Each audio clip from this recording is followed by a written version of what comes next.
بلے شاہ کہ اگر میں کہوں کہ یہ اللہ ہے تو عقل کہتی ہے نہیں نہیں یہ نہیں ہے وہ ہے. اس کے پاس جاؤں تو کہوں یہ اللہ ہے تو عقل کہتی ہے نہیں نہیں یہ نہیں ہے وہ ہے. تو میں کہتا ہوں کہ بھائی ابھی تو نے انکار کیا تھا اس کا. تو آخر کہتے ہیں کہ عقل متحیر ہو کے یہ کہتی ہے نہ یہ ہے وہ نہ وہ ہے وہ، یہ بھی وہ ہے وہ بھی وہ ہے. یہ وہی رنگریز رنگ، رنگریزی اور کپڑے. اور وہ بڑی خوبصورت ہمارے قادری مشائخ مجھے یاد ہے جوانی میں جب میں تھا تو ہمیں بات بتایا کرتے تھے کہ کیونکہ اللہ تعالیٰ کی صفات میں تضاد پایا جاتا ہے تو ان صفات کو جب عالم موجودات میں بھیجا گیا تو وہ جوہر اور عرض اتنی تیزی سے آپس میں مکس ہو، ضدیں اتنی تیزی سے آپس میں مکس ہوئیں کہ جس نے ان ضدوں کا تماشا دیکھنا چاہا وہ خود تماشا بن گیا.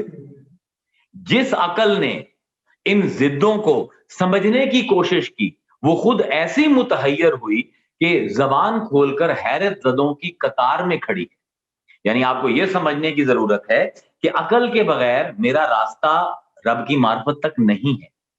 لیکن ایک مقام ایسا آنا ہے جب جمع ضدین ہونی ہے. جس طرح اس دن ہم نے بات کی تھی میرے خیال میں آپ کو یاد ہوگی کہ عقل کی عادت یہ ہے کہ وہ ضد کی نفی سے معرفت حاصل کرتی ہے.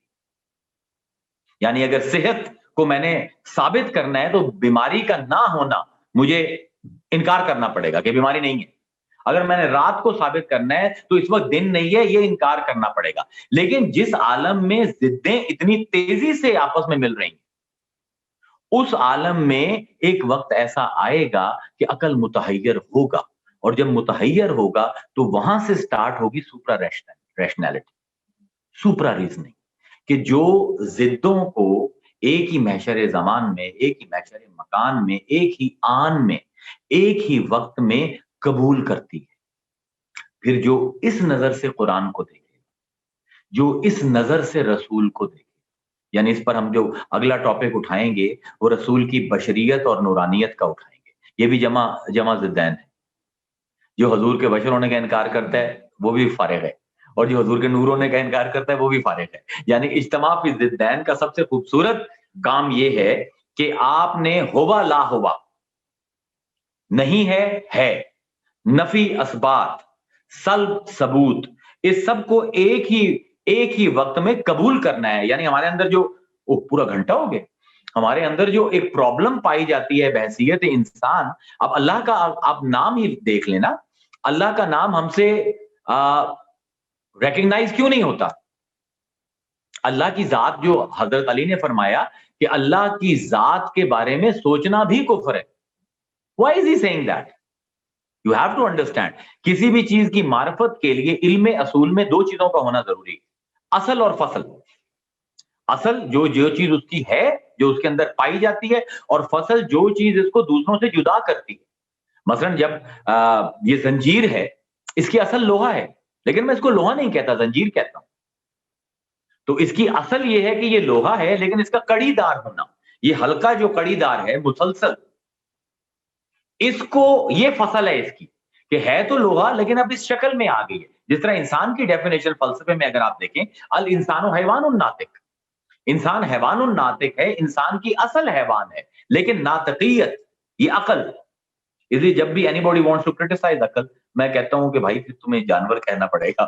اگر اس ناطقیت کو، اس عقلیت کی نفی کر دیں گے تو پھر آپ کو زیادہ سے زیادہ میں ایک حسین سا جانور ہی کہہ سکتا ہوں، اس سے زیادہ نہیں گردان سکتا. تو اب مسئلہ یہ ہے کہ پروردگار کی حکما کہتے ہیں کہ لفظ اللہ کو بھی تعریف کرنا ممکن نہیں ہے کیونکہ اس کی اصل نہیں پتا. اب اس کی اصل کیا ہے؟ لفظ اللہ کیوں نہیں سمجھ آتا؟ عام طور پر لسانی اعتبار سے یہ کہا جاتا ہے کہ اللہ تعالیٰ، بلکہ بھاری سا جملہ وہ بولتے ہیں کہ اس کی اولیت بلا علت ہے اور اس کی ابدیت بلا سبب ہے. یعنی اس طرح کے وہ لفاظی ہے، اس کا کوئی اتنا کوئی مطلب ہمیں تو آج تک سمجھ نہیں آیا، غالباً میری عقل سے بلند بات ہے. لیکن کہنے کی کوشش وہ یہ کر رہے ہوتے ہیں کہ اللہ کا لفظ کسی لفظ سے نہیں بنا بلکہ لفظ ہی اللہ کے لفظ سے بنے، یعنی کہ تمام الفاظ کی اصل ہے. لیکن میں اس کو جب دیکھتا ہوں تو مجھے یہ سمجھ آتی ہے کہ اللہ کی ذات میں جو فکر سے منع کیا گیا ہے، اللہ کے لفظ کی ڈیفینیشن جو نہیں سمجھ آئی، مجھے سمجھ نہیں آتی. اس کی وجہ یہ ہے کہ میں نے ابھی تک اپنے اندر وہ کیپیسٹی نہیں کریٹ کی کہ میں ضدوں کو جمع کرنا سیکھوں. اللہ کے اسماء کو اگر جتنا میں مطالعہ کرتا جاؤں گا اتنا میرا شعور واضح ہوتا جائے گا کہ میں نے ضدوں کو جمع کرنا ہے. ایک کو ریجیکٹ کیے بغیر دونوں کی ایکسپٹنس ایک ہی وقت میں کرنی ہے. اگر میں یہ کرنا شروع کر دوں تو پھر جس کو صوفی ذات کی معرفت کہتا ہے وہ بھی اتنی دور نہیں ہوتی. دینی اس نے ہے، انسان نہیں حاصل کر سکتا. یعنی عقل نہیں پہنچ سکتی وہاں، لا تدرکہ الابصار. بصیرت جو ہے، عقلیت جو ہے، کبھی اس تک نہیں پہنچ سکتی. وہ ہوا یدرک الابصار، لیکن وہ عقلیت تک پہنچ جاتا ہے. وہ پھر کرم فرماتا ہے جب میں اپنا ظرف یہ بنا لوں کہ میں نے اجتماع ضدین کو قبول کرنا ہے. اب اس طرح میں نے آپ سے عرض کیا، اللہ کے اسماء، قرآن کلام پاک، حدیث مبارکہ، خود حضور کی اپنی ذات، خود آپ کی اپنی ذات اجتماع ضدین. لیکن ہم ایسے ڈھیٹ ہیں، چلو میں ایک ہی لفظ استعمال کر سکتا ہوں انسانوں کے لیے، ہم ایسے ڈھیٹ ہیں کہ مختلف ضدیں مل کر اب اس کو اور ہم جو اگنور بھی کرتے ہیں نا، اور ایک حد تک آمیز ہمارا رویہ ہوتا ہے دوسروں کی طرف، وہ کیوں ہے؟ اس کی بنیادی اخلاقی کمزوری بھی یہی ہے. اب دیکھیں نا، atom is a negligible particle that you can not even see with the eyes, so it's like it's negligible. آپ کہو گے یار اس کی تو کوئی اوقات نہیں ہے. وہی ایٹم جب ٹوٹتا ہے تو ایک لمحے میں لاکھوں بندے اڑ جاتے ہیں. ہے وہی ایٹم جو نیگلیجیبل تھا آپ کے لیے، کیونکہ ہر چیز اپنے اندر ضد رکھتی ہے. اگر کوئی نکما ترین ہے تو اپنے اندر وہ افضل ترین ہونے کی اہلیت بھی رکھتا ہے، وہ اپنی ضد بھی رکھتا ہے. اس لیے جب تک ہم اجتماع ضدین کو معاشرے میں فائل نہیں کرتے، ہمارے یہ جھگڑے ختم نہیں ہوں گے. اور یہ میں آپ کو جو عرض کی ہے میں نے، مجھے پتا ہے I'm going to be held accountable کہ تم نے یہ کیوں موضوع دوبارہ کھول دی. اب میرے اپنے بزرگوں نے مجھ سے ناراض ہونا ہے کہ بھائی یہ تو اتنے عرصے سے بند تھا موضوع، تم نے یہ کیوں کھول دی. لیکن میرے خیال میں تصوف کی اساس ہی آپ کی شروع نہیں ہوتی. یہ ٹول ہے، اجتماع فی ضدین وہ ٹول ہے، وہ پروسیس ہے جس کے ذریعے آپ معرفت تک پہنچتے ہو. اگر آپ نے اسی کو ہی اگنور کر دیا تو خالی رومی پڑھنے سے، خالی ابن العربی پڑھنے سے وہ پھر آپ کے تجربے کا حصہ نہیں بنے گا. یعنی یہ مشکل ٹاپک تھا جس کو میں نے جتنا سہل میں کر سکتا تھا اتنا میں نے آپ کے لیے کیا ہے. اس کو جب ہم اب مزید کھولیں گے ذات رسول کے اوپر اور ذات انسان کے اوپر، تو تب آپ کو سمجھ آئے گا کہ اس کے رنگ کیا چڑھتے ہیں اور یہ صبغت اللہ ہے کیا. اللہ کا رنگ ہے نا. اللہ فرماتا ہے یہ مومن کہتے ہیں ہم نے رب کا رنگ اپنے اوپر چڑھایا ہوا ہے. تو رب کے رنگوں میں تو تضاد ہے. تو آپ مومن ہیں اور تضاد کو پسند بھی نہیں کرتے، ضدوں کو پسند بھی نہیں کرتے، تو رنگ تو نہیں چڑھے گا. اب اس سلسلے میں اگر کسی کا کوئی سوال ہے، کیونکہ میں نے گھنٹہ کہا تھا، گھنٹے سے اوپر چلے گئے، کسی کا کوئی سوال ہے اس ٹاپک کے بارے میں تو آپ کر. پہلے تو میں کہنا چاہوں گا بہت ہی عمدہ، بہت ہی کمال. Thank you. It's a new thing, it's an old concept, لیکن میں نے کہا کہ ایک دفعہ لوگوں کو یہ شعور دے دیا جائے اس کا. بہت ضروری ہے، جیسے آپ کہہ رہے ہیں بڑی بنیاد ہے یہ. ایک دفعہ میں ایک کورس کری تھی، اس میں میرے ٹیچر نے یہ بات کہی تھی کہ کئی دفعہ لوگ ایک حدیث پڑھتے ہیں اور وہ آپ کے اوپر تھوپ دیتے ہیں. تو وہ کہہ رہے تھے کہ میں اس کی بالکل ایک ایگزیکٹ اپوزٹ حدیث لا کے سامنے لا سکتا ہوں. اور پھر کچھ لوگ یہ کہتے ہیں کہ یہ تو عجیب آپ کا دین ہے کہ اس میں تو اختلاف ہے، لیکن وہ کہہ رہے تھے یہ وائڈ رینج آپ کو دیتا ہے. تضاد. ہاں جی، مطلب وہ اب میں اس کے، بلکہ آپ نے یہ بات کر دی ہے تو میں آپ کو 2 مثالیں دے دوں آپ کے اپنے ہی ملک سے، داتا گنج بخش علی حجویری کشف المحجوب سے، کہ کلام کی پرسپشن کس طرح اپوزنگ، ایک ہی آیت سے اپوزنگ میننگ کیسے آتے ہیں. ہم جب اس کو علم اصول میں کہتے ہیں تو اس کو کہتے ہیں کہ قول مجتہد فی ہو گیا یا قول مختلف فی ہو گیا. یعنی بعض اوقات یہ ہوتا ہے کہ ایک ہی آیت سے 2 مجتہد مختلف معنی نکال لیتے ہیں، اور بعض اوقات دلیل کے طور پر جس آیت کو ایک مجتہد استعمال کر رہا ہوتا ہے دوسرا بینگ اپوزٹ آیت کو اس دلیل کو قطع کرنے کے لیے استعمال کر رہا ہوتا ہے. میں آپ کو اس کو سمجھا دیتا ہوں، الیبوریٹ کر دیتا ہوں آسانی سے، کہ ایک قرآن کی آیت ہے میاں بیوی کے بارے میں، کہ اللہ فرماتا ہے کہ ہن لباس لکم وانتم لباس لہن، کہ عورتیں تمہارا لباس ہیں اور تم ان کا لباس. اب آپ امام طبری کو اگر پڑھیں گی تو امام طبری ہو گئے یا امام رازی ہو گئے، یا جتنے بھی عام مفسرین ہیں وہ اس سے مراد یہ لیتے ہیں کہ عورت جو ہے وہ اپنے خامند کے لیے بمثل لباس ہے، جس طرح لباس میرے عیب چھپاتا ہے، اور مرد جو ہے اس کا رویہ اپنی بیوی کے ساتھ ایسا ہونا چاہیے کہ جس طرح لباس عیب چھپاتا ہے، مرد عورت کے لباس چھپاتا ہے، عیب چھپاتا ہے، اور عورت مرد کے عیب چھپاتی ہے. یعنی اس کو بڑے پازیٹیولی لیا ہے. لیکن جو ہمارے بابا جی ہیں داتا گنج بخش، انہوں نے کشف المحجوب میں کہہ دیا ہے کہ اس میں اللہ تعالیٰ یہ کہہ رہا ہے کہ عورت بندے کا حجاب ہے اور بندہ عورت کا حجاب ہے. اگر میری طرف آنا ہے تو بندوں کو چاہیے عورتوں کو چھوڑ دیں، اور عورتوں کو چاہیے کہ بندوں کو چھوڑ دیں. یعنی اب یہ کال جو ہے مختلف ہی ہوگی. یعنی کہ تضاد کی آپ بات کر رہی ہیں نا. اسی طرح میں آپ کو ایک اور مثال دے دیتا ہوں کہ ایک آیت ہے کہ اللہ فرماتا ہے اِنَّا بَطْشَ رَبِّكَ لَشَدِيدٌ، تیرے رب کی پکڑ بہت شدید ہے. تو اب سارے مفسر چیخیں مار رہے تھے اس آیت کے اوپر کہ جی یہ تو بڑا خطرناک ہے، اللہ نے دھمکی دے دی ہے کہ اللہ پکڑے گا تو ہم بچیں گے کیسے. داتا صاحب کہتے ہیں یار یہ تو بہت رحمت کی آیت ہے، کیونکہ وہ تو کریم ہے، اور جب آپ کریم کی گرفت میں آ جاتے ہو تو وہ معاف کر دیتے ہیں. اب یعنی آیت وہی ہے لیکن پھر کال جو ہے یہاں پر وہ مجتہد فی ہو رہا ہے. یہ جو آپ نے بات کی اس سے جی سر، آپ نے وہ actually this lecture is an eye opener, کیونکہ انہوں نے بھی یہ بات کہی تھی کہ بیسیکلی یہ جو دو ضدوں کے جو درمیان وائڈ رینج ہے نا، اس میں اسلام بیسیکلی لائے کرتا ہے کہ جو آپ کو یہاں اس اینڈ کا بھی ایک مل جائے گی حدیث، اس اینڈ کی بھی یا آیت مل جائے گی، تو اس آپ کو اس لیے دیا گیا کیونکہ یہ سب اسلام ہے. مطلب جتنے بھی مسالک ہیں they are the narrowed down perceptions of one truth.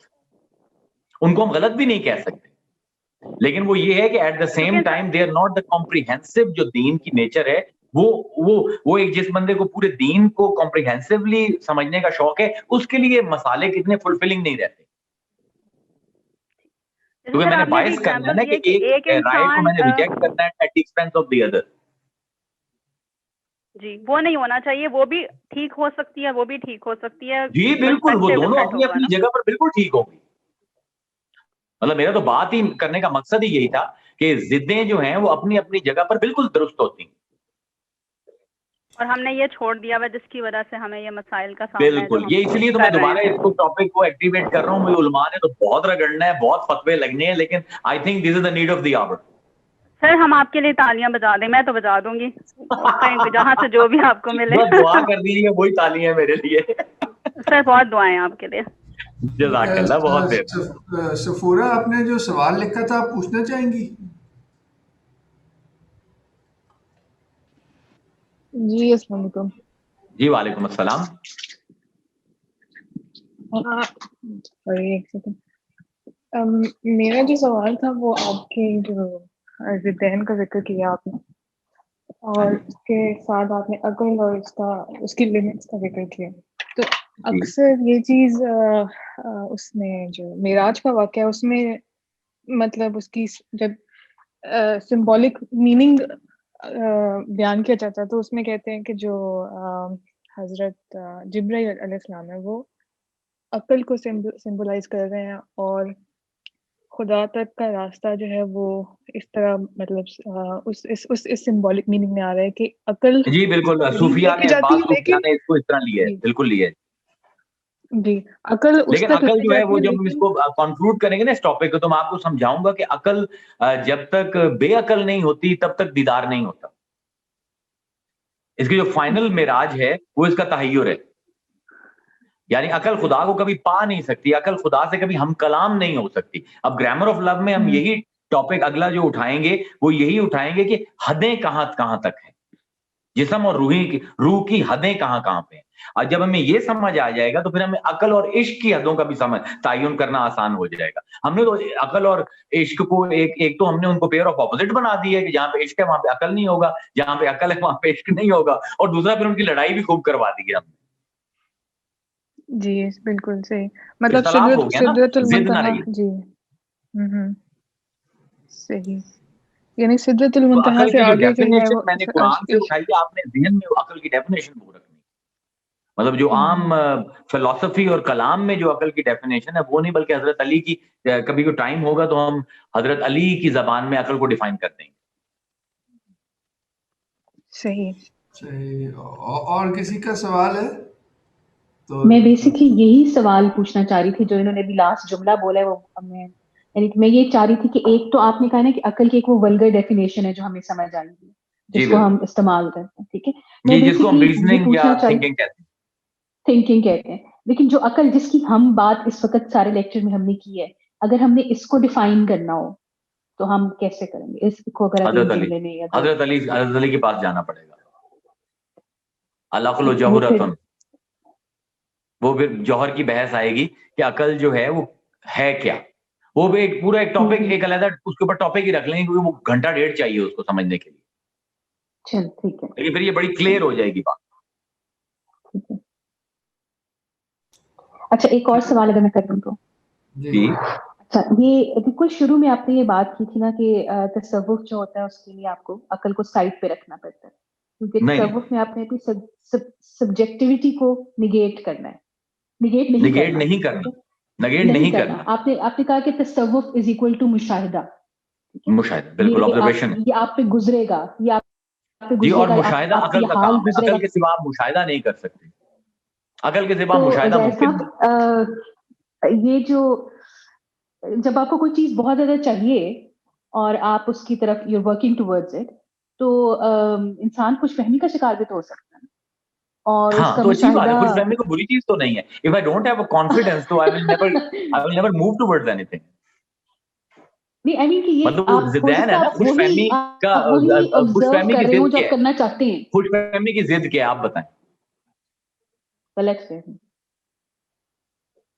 غلط فہمی تو غلط فہمی بھی تو آنی ہے نا. خوش فہمی کا ایک پارٹ اینڈ پارسل ہے غلط فہمی، تو کوئی بات نہیں.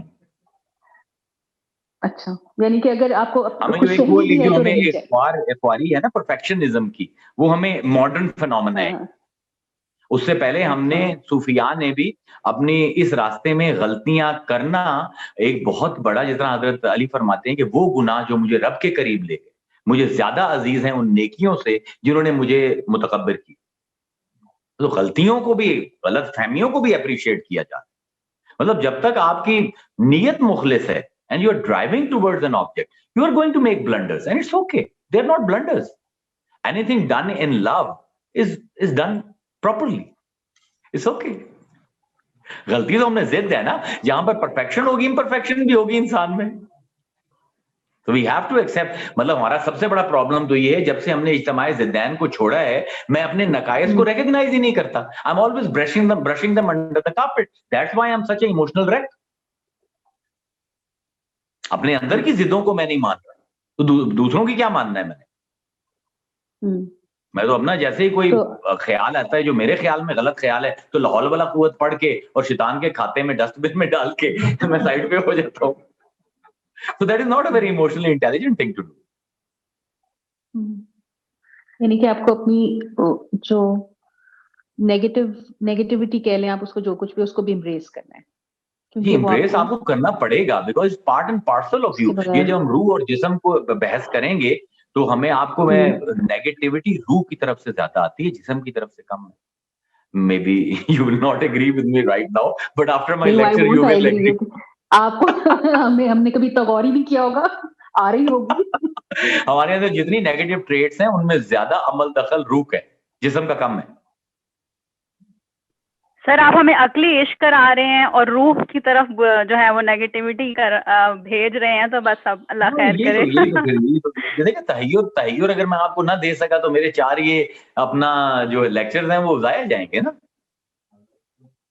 اچھا یہ جو تضاد ہم نے اتنے سارے آپ نے بتائے ہیں ابھی، یہ بیسکلی ہوتا کیا ہے کہ نا جیسے اگر آپ کبھی بھی جو ہمارے جو سپوزڈلی انٹلیکچوئل سرکلز ہیں نا ان میں آپ جب بھی کوئی اس طرح کی بات کرتے ہیں نا دین سے ریلیٹڈ یا کچھ، تو جو پہلا جملہ آپ کے جاننے والے لوگ آپ کی طرف پھینکتے ہیں وہ یہ ہوتا ہے اتنی کتابیں آپ نے پڑھ لی ہیں، آپ اتنی ویل ریڈ ہیں، آپ سے تو میں ایسی باتیں ایکسپیکٹ نہیں کرتی. اور اس کے بعد وہ آپ کو یہی جو آپ نے اختلاف جو تضاد آپ نے نبھائے، تضاد اور اختلاف کے درمیان فرق جو اس کو نہیں مد نظر رکھ رہے. دیکھیں نا ظاہر صاحب آپ سمجھا رہے ہیں کہ یہ اجتماعی ضد ہے، آپ سمجھا رہے ہیں کہ یہ ایک دوسرے کی ضد ہے، آپ کہہ رہے ہیں کہ تضاد ہے. یہ تو ہم مانے بیکاز ہم یہ ماننا چاہتے ہیں، لیکن جو یہ ماننا نہیں چاہے گا وہ تو اس کو تضاد ہی کہے گا نا. جو ماننا نہیں چاہے گا وہ رات اور دن میں سے ایک کو چن لے اور دوسرے کو طلاق دے دے. اپنے 4 عناصر میں سے 2 کو رکھ لے اور 2 کو طلاق دے دے. مطلب یہ تو وہ چیز ہے جو آپ کے اندر پائی جاتی ہے نا. دس از ناٹ سم تھنگ, مطلب یہ اس لیے مشاہدے کی بات کر رہا تھا نا کہ جب آپ اپنے اندر اترو گے تو آپ کو یہ ساری ضدیں نظر آ جائیں گی اور آپ کا وجود انہیں ضدوں پر قائم. تو یہ تو اب انسان کا ڈھیٹ پنا ہے نا کہ وہ اتنے ضد کے اندر رہ کر بھی وہ ضدوں کو ایکسپٹ نہیں کرنا چاہتا. وہ تو اس کا ڈھیٹ پنا ہے, اس کا تو کوئی حل نہیں ہے. سٹبن کو تو آپ نہیں سمجھا سکتے, جو سمجھانے کی ضرورت ہی نہیں. دیکھیں جہاں پر سمجھنے والے ہیں وہاں پر نہ سمجھنے والے بھی ہونے چاہیے نا, ضد تو ہونی چاہیے. Life become less complicated. یہ جو آپ کہتے ہیں کہ بائنریز ختم کرنے, نہیں سوری, جو یہ عام اس میں بولا جاتا ہے ویسٹرن اس میں کہ ڈائلاگ جنریٹ کریں اور جو اپوزٹس ہیں ان کو امبریس کریں, جو آپ سے اپوزٹ ویو والے لوگ بھی ہیں ان کو بھی اپنے فولڈ میں لے کے, یہ بیسیکلی وہی امبریس نہیں کرنا. you just have to, you don't have to say they are right, but you just have to give them a margin. You just have to give them a margin. ان کی اپنی زندگی ہے, لا اکراہ فی الدین. میں اپنا پوائنٹ آف ویو آپ پر لاد نہیں سکتا. اب یہ ضدین کا بھی اجتماع اگر آپ کو نہیں پسند تو میں آپ سے بحث ہی نہیں کروں گا, ٹھیک ہے. مطلب میں کہوں گا ضرور کہ اپنے اندر دیکھیے کتنی ضدیں پائی جاتی ہیں, کائنات میں دیکھیے کتنی ضدیں, لیکن اگر آپ نہیں دیکھنا چاہتے ہو یا آپ کو اس طرح سمجھ نہیں آ رہا تو ضروری نہیں ہے کہ آپ سمجھیں. یہ تو اجتماعی ضدین والا بندہ بحث مباحثہ کرے گا ہی نہیں. بحث مباحثہ کلیئر مائنڈیڈ لوگوں کا کام ہے کہ جو ایک کے ساتھ رہنا چاہتے ہیں, دوسرے کو چھوڑنا چاہتے ہیں. اجتماعی ضدین والے کے لیے تو دونوں ٹھیک ہے. تو آپ کی سوری میں زیادہ بول رہی ہوں, لیکن اس کا مطلب یہ ہے کہ بلیک اور وائٹ نہیں ہے, گرے ہے. بلیک اور وائٹ ہیں تبھی گرے ہے. اصل جو ہے بلیک اور وائٹ ہے, گرے ان کے مسجد سے, ان کے اقتداج سے. ٹھیک ہے, سمجھ آئیے بات تھوڑی. اگر آپ کہیں کہ صرف میں نے بلیک کو ماننا ہے, صرف وائٹ کو ماننا ہے, اور وائٹ کو ماننے کے لیے بلیک کا انکار کرنا ہے, تو پھر آپ اجتماعی ضدین سے نکل جائیں. ٹھیک ہے, ٹھیک ہے جی, اوکے. اور کوئی جی؟ سر جی اگر اجازت ہو ایک سوال. جی بالکل, اجازت کی ضرورت نہیں, آپ بولیں. حضور یہ ضدین تو خیر اور شر میں بھی ہے. بالکل ہے. اب یہ خیر اور شر ہمارے اندر ایک حوالے سے پایا جاتا ہے. سلوک میں جب ترقی ہوتی ہے تو پایا نہیں کہتے ہیں جاتا, آپ کے اندر رکھا گیا ہے. فَأَلْهَمَهَا فُجُورَهَا وَتَقْوَاهَا, تقواہا, بالکل صحیح الہام ہوا ہے. اب کہا یہ جاتا ہے کہ سلوک میں جب ترقی ہوتی ہے تو خیر غالب آتا جاتا ہے, شر مٹتا جاتا ہے یا ختم ہوتا جاتا ہے. نہیں, شر جو ہے وہ بھی جی. تو آپ کی جو تھیوری آف ضدین ہے اس کے اندر اس کو پھر کیسے پلیس کریں گے کہ شر تو ہم اس کو ختم شر کا کرنے کی بات رخ یا میری طرف ہوگا یا دوسرے کی طرف, یا میں آپ کو نقصان پہنچاؤں گا یا آپ کا فائدہ کرنے کے لیے اپنا نقصان کروں گا. شر کا رخ جب میری طرف ہو جائے گا, خیر کا رخ آپ کی طرف ہو جائے گا. ابھی ہمارے خیر کا رخ جو ہے اپنی طرف ہے اور شر کا رخ دوسروں کی طرف ہے. ضدین پھر بھی رہیں گی. جس طرح کائنات ہے نا, میٹر اینٹی میٹر کے بغیر سروائیو نہیں کر سکتا. اسی طرح اگر ایک انسان سے کلیتاً, اس میں آپ دیکھیں نا غوث الاعظم کی جو تھیوری ہے وہ یہ ہے کہ جب آپ مدارج طے کرتے جاتے ہیں تو جب جو دوسروں کے اچھے کام ہیں وہ آپ کے لیے وہ بھی برے ہو جاتے ہیں. مطلب وہ جتنا باغیت بستامی سو گئے اور سوتے میں اللہ کا ذکر نہ کر سکے تو بلی نے کہا کہ بھئی وہ دیکھو باغیت کافر ہو گئی. اب وہ شر تو وہاں پر بھی ہو رہا تھا, اور حضور نے جو کہا کہ میں 70 دفعہ استغفار پڑھتا ہوں, تو اس سے میں کیا مراد ہوں؟ یعنی جو مقام مصطفیٰ ہے اس کی ڈیمانڈز اتنی ہائی ہیں کہ وہاں پر جو جس کو حضور جس چیز پر استغفار کر رہے ہیں, میرے لیے وہ نیکی کا کام ہے, اگر میں کر لوں تو بہت بڑی بات ہوگی میرے لیے, لیکن وہ ان کے اپنے عہدے اور مقام سے وہ بھی نیچے. تو کلیتاً شر و خیر نہ کسی انسان میں سے ختم ہوا ہے. نبیوں کو آپ ایک طرف کر دیں اور نہ کس سے ختم ہوگا, ضدیں رہیں گی. سر یہ آپ نے گرا جو ہے نا وہ کھول دیا ہے, جو بھی آپ نے بات کی ہے اس سے استغفار والی. یہ پھنسا ہوا تھا آپ کو؟ سر پھنسا تو نہیں تھا, بس کہیں نہ کہیں کچھ نہ کچھ تھا. پھنسے اور غیر پھنسے کے درمیانی چیز. جی خیر اور شر کا جو تصور ہے نا, اٹ از ویری سبجیکٹو. جو ایک بچے کے لیے خیر اور شر ہے نا, بڑے کے لیے وہ فرق ہے. اور اسی طرح ایک نبی کے لیے جو خیر اور شر کا تصور ہے وہ تو ہم ایک لمحے کے لیے, جب میں نے اس کو پڑھا تھا اور اس پر غور کیا تھا, وہ تو میں ایک لمحہ نہیں گزار سکتا ویسا.